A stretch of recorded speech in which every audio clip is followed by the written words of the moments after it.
Binance API Series PT. Spot Trading with Postman. Introduction. Understanding and using an API for cryptocurrency trading can open up a world of possibilities when it comes to entering and exiting positions.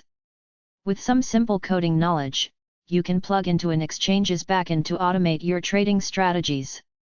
By sidestepping the website, you can take a much faster path to the matching engine for high-performance applications. The purpose of this series is to introduce you to Binance's REST API and to teach you how to interact with it. By the end, you should be confident in your ability to query information about the markets and your position and to place a range of different order types. In this article, we'll be using Postman to communicate with the exchange. Don't worry, we won't be putting any real funds at risk. Prerequisites. Testnet keys. We're going to use the testnet for our purposes. This will give us some funds with no real-world value to play around with.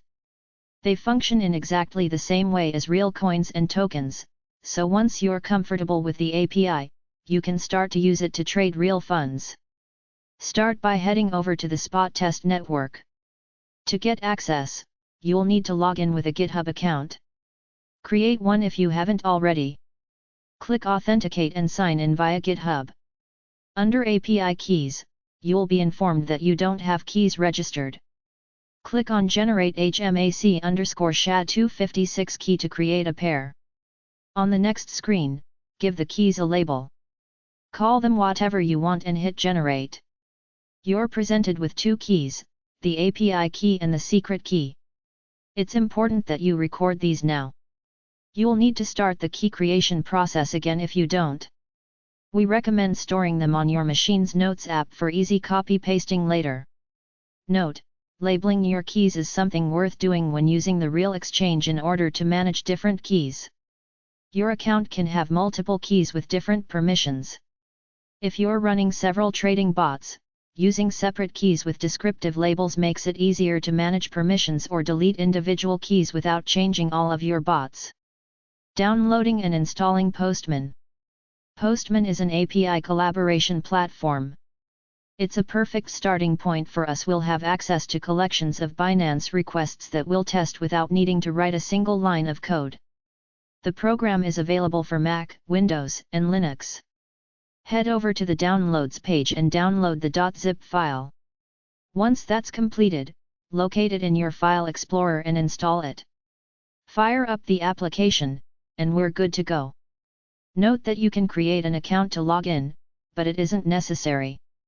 If you want to skip that step, just select the option to do so at the bottom of the window. Creating the environment. At this stage, you should have an interface that resembles the following. We want to first create our environment. This is just a way for us to add variables to the set of requests we're going to work with. To do that, we'll first need to grab some information from the Binance GitHub repository. Head over here and download the .zip file. The download shouldn't take very long. Find it in your File Explorer and unzip it. Then, we can head back into Postman. Click on the gear icon in the top right-hand corner, illustrated above.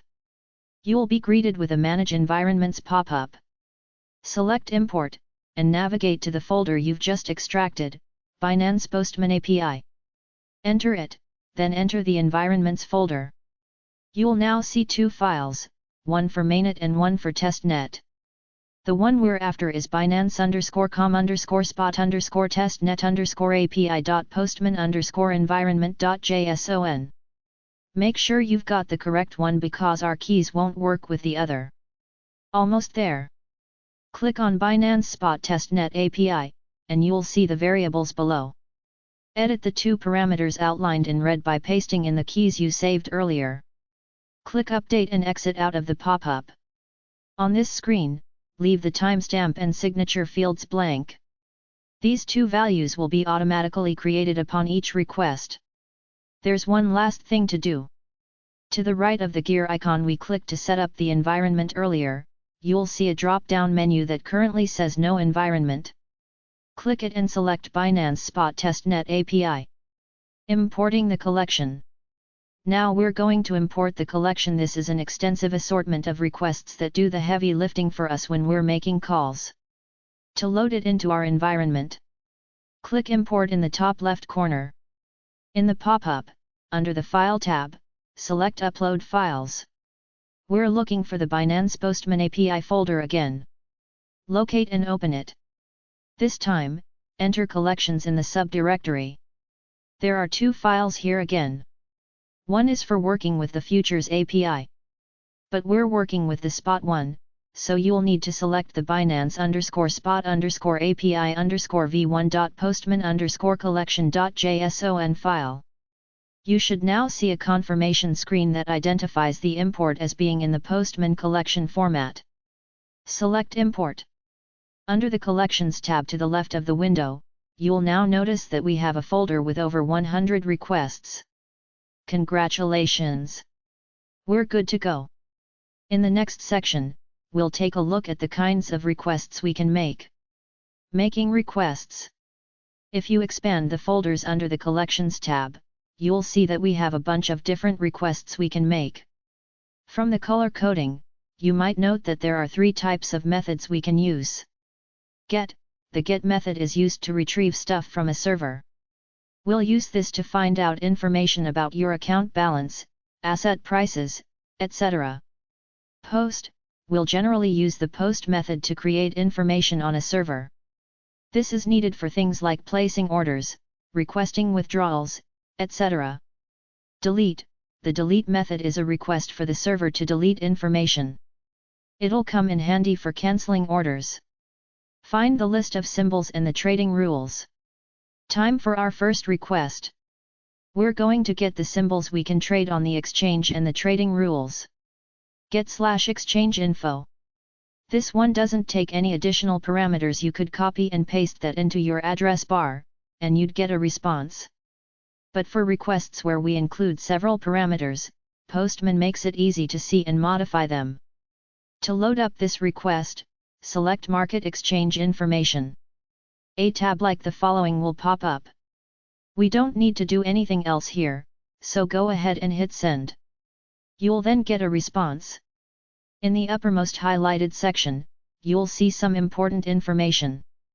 The status of the response: 200 means we've been successful, 400 to 499 means we've run into an issue.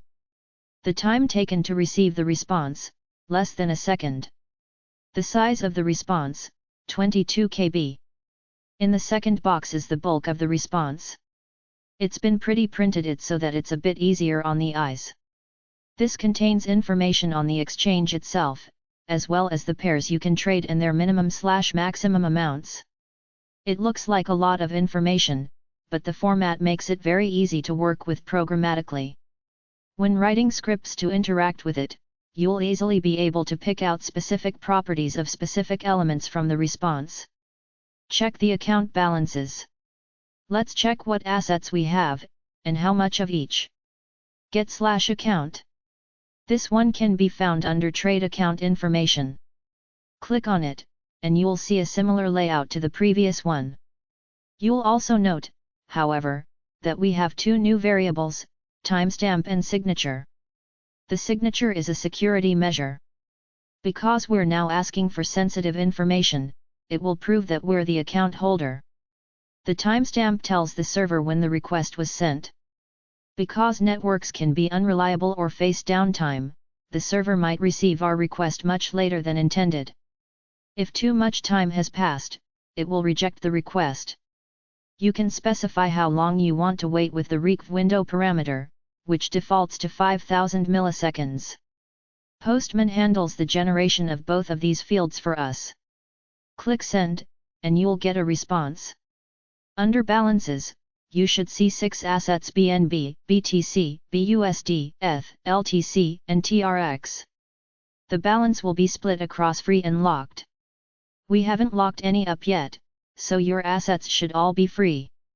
Congratulations on your newfound, non-existent, wealth. How to get the current price for a symbol. We can go about getting the current price of an asset in different ways. Perhaps the simplest is with the following request. get/API/v3/ticker/24HR.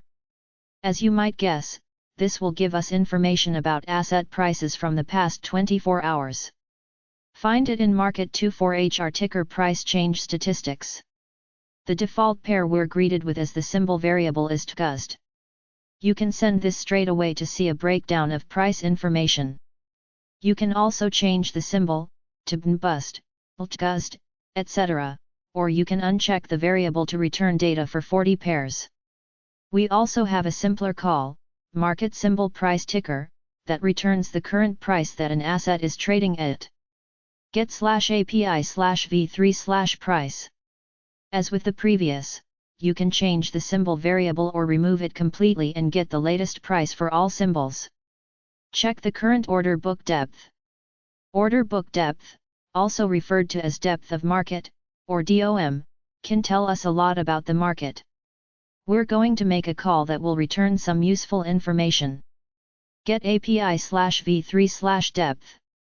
When we send this with the default values, market order book, we're sent back a response that tells us about the bids and asks for TGUSD.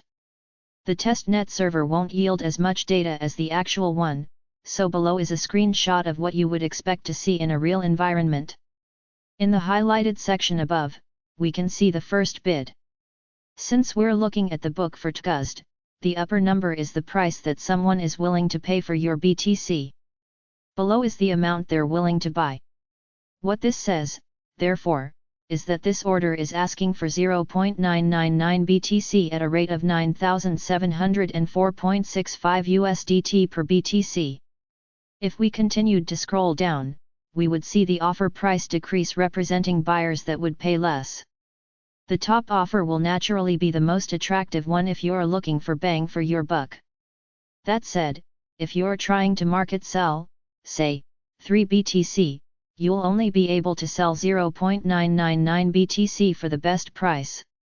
You'll need to take the subsequent, cheaper, offers until the entirety of your order is filled. Keep scrolling, and you'll see the asks. They're functionally similar to bids, except they represent orders to sell BTC for USDT. Place a test order. Now we're going to post a test order. Post API/v3/order/test. Even though we're just using testnet funds, this request won't actually place an order. It can come in useful for testing orders before actually submitting them. Find it under Trade Test New Order, Trade. You can see we have many more parameters involved. Let's walk through the checked ones. Symbol, we've come across this one previously. This is the pair you want to trade. Side here, you'll stipulate whether you want to buy or sell. With the TGUSD pair, buy indicates that you want to buy BTC for USDT, whereas sell will sell BTC for USDT. Type the type of order you want to submit. Possible values, detailed here. Limit.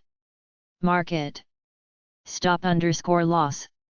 Stop_loss_limit. Take_profit. Take_profit_limit.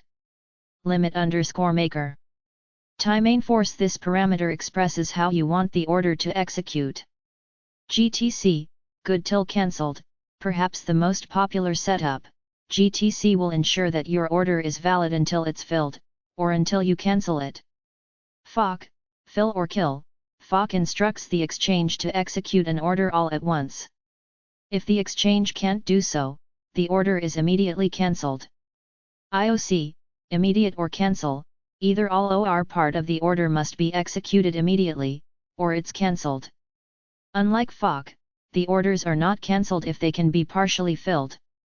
Quantity, simply, the quantity of the asset that you want to buy or sell. Price, the price at which you want to sell.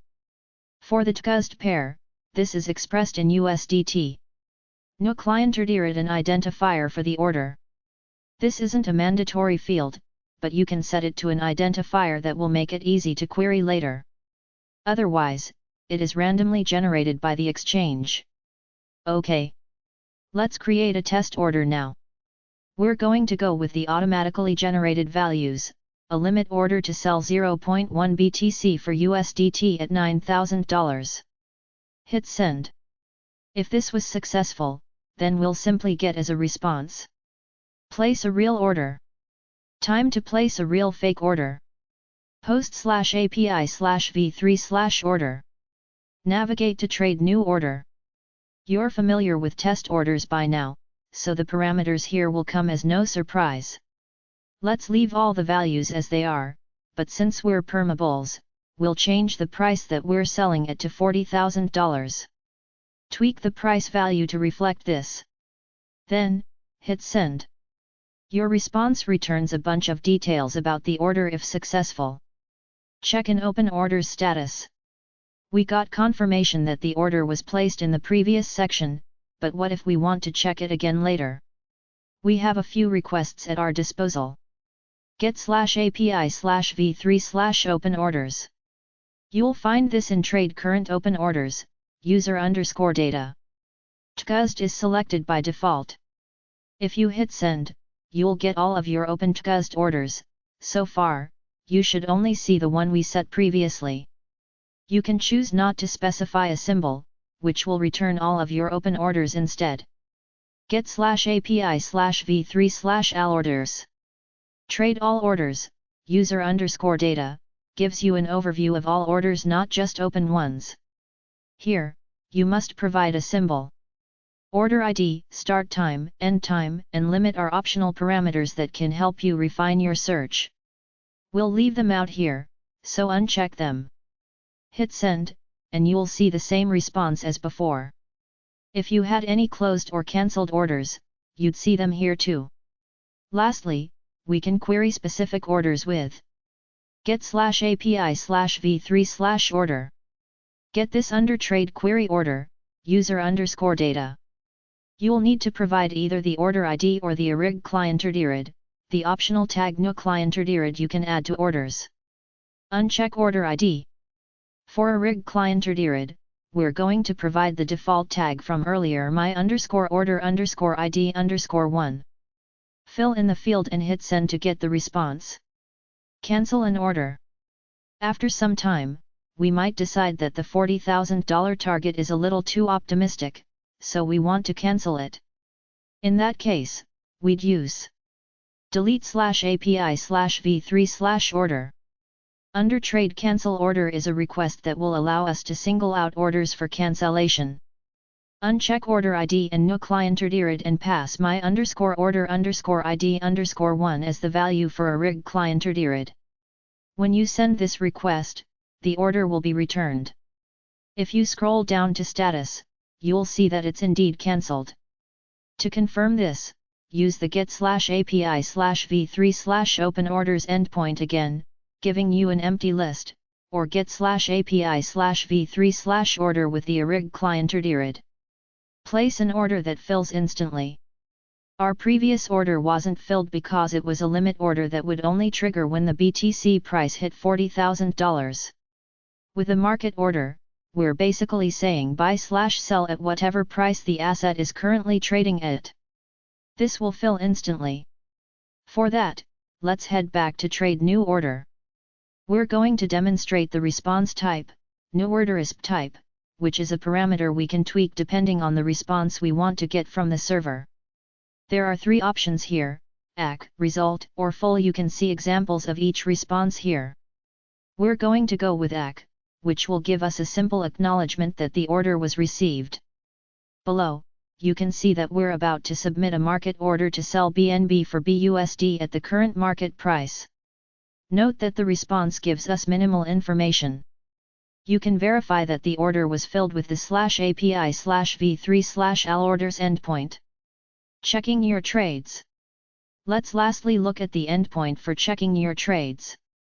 Get/API/v3/mytrades. This is located under Trade Account Trade List, user_data. It allows you to check each trade for a particular symbol. If you want to see all of your trades for the default symbol, TCUSD, simply uncheck Start Time, End Time, and From ID. The response will return up to 500 trades. Simply tweak the limit if you want to see more. Debugging with Postman. In Postman, it's possible to further reveal the raw HTTP request and response. This menu will open the Postman console, which prints out the details of each request. Closing thoughts. The purpose of this guide was to gently introduce you to the Binance API without writing a single line of code. If you've followed along, you should now have an idea of how we can request and submit information. In the next installments in this series, we'll introduce some basic coding concepts that allow us to automate the buying and selling of cryptocurrencies and other digital assets. Questions in the meantime? Head over to our growing Binance developer community forum, or take a look at the documentation.